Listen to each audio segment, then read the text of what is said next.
നിന്റെ രോഗം യേശു മാറ്റും. വീട് ദൈവം തരും. അരിമ്പാറ അടക്കം മാറ്റും. ഒക്കെ ശരിയാ.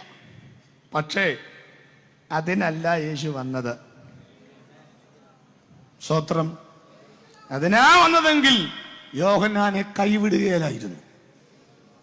ഇവൻ രോഗം മാറ്റണമെന്ന അജണ്ടയുമായി വന്നവനാണെങ്കിൽ യോഹന്നാനെ കൈവിടുകയില്ലായിരുന്നു.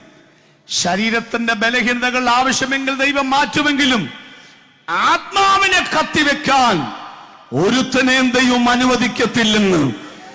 കാരാഗ്രഹത്തിലെ യോഹന്നാന്റെ ശിരസമർ വാളുകൊണ്ട് അറുത്തെങ്കിലും അവന്റെ ആത്മാവിനെ നിത്യതയിലെത്തിക്കുവാനാണ് യേശു വന്നത്. ഞങ്ങൾ പ്രസംഗിക്കുന്ന പ്രസംഗത്തിന്റെ കാതിൽ പറയാം, എന്റെ യേശു നിന്റെ നരക ശിക്ഷാ വിധിയിൽ നിന്ന് നിന്നെ വിടുവിക്കുവാൻ വന്ന രക്ഷിതാവാണ് ഞങ്ങൾ പ്രസംഗിക്കുന്ന യേശു ക്രിസ്തു എന്ന് പറയുന്നത്.